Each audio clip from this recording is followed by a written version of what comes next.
For question 3, we're looking at oxyhemoglobin and oxymyoglobin dissociation curves. So first we'll talk about oxyhemoglobin. So this graph represents the relationship between the partial pressure of oxygen and how the oxygen is binding and releasing from hemoglobin. This helps understand how blood transports and releases oxygen into different areas of the body.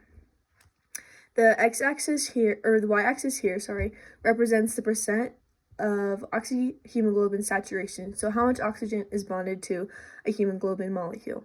And the x-axis represents the partial pressure of oxygen in the blood.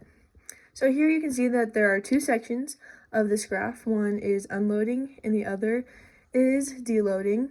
So as the partial pressure of oxygen increases, the percent saturation also increases, meaning oxygen is binding, which means it's loading to hemoglobin. This higher saturation is found in the lungs and in the arteries, and it's about 80 or 98% saturated. Oxygen is then delivered to the muscle, so then the cycle goes back down. Oxygen is delivered to the muscle, and muscles have low partial pressure of oxygen. Therefore, the diffusion of oxygen occurs and oxygen starts deloading or unloading from the hemoglobin. This process happens back and forth in the cycle.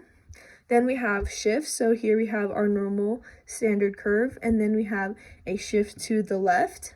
This happens in extreme cold temperatures or at high elevation. This shift favors the loading section, creating a higher hemoglobin affinity for oxygen. This means it wants to hold on to oxygen longer, therefore the saturation percent is higher, and it makes it harder to release oxygen. For the right shift, also known as the Bohr effect, this happens during exercise. Hemoglobin is decreased in affinity and wants to release oxygen more readily because there's an increase in partial pressure of carbon dioxide in muscles, which means the muscle becomes more acidic and the temperature increases. This shifts towards the unloading phase, and this is good because it means that there will be more oxygen delivery into the muscles so we can continue to exercise. So that's why it is shift to the right. And next we'll talk about myoglobin.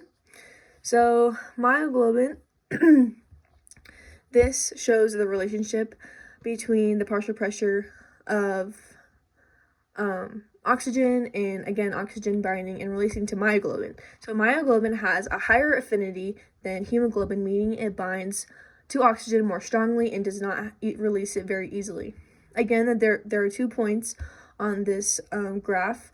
So this one represents the partial pressure of oxygen in muscle during exercise. This shows a high percent saturation at a low partial pressure of oxygen. This means that a lot of oxygen is being bound to myoglobin, and since we are exercising, a lot of it is being used in the mitochondria and in the electron transport chain. This is why the partial pressure is low. The partial pressure of oxygen in muscle that is resting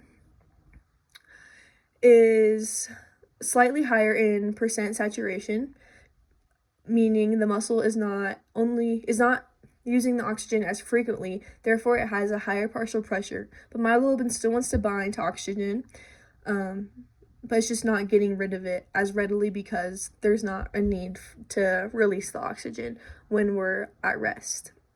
So more myoglobin just binds to more oxygen, therefore the saturation is higher. Some similarities between the graphs: partial pressure of oxygen in the blood is increasing the percent saturation till about 40 millimeters over mercury, and then that's when both of these graphs start to plateau, as you can see here and here at 40 millimeters of mercury. And then some differences they have. So hemoglobin binds more to oxygen at higher partial pressure values, and then myoglobin binds more readily at lower concentration values. So I can see at lower partial pressure values, it's binding at high saturation, and then here at lower partial pressure values, it's not binding as much.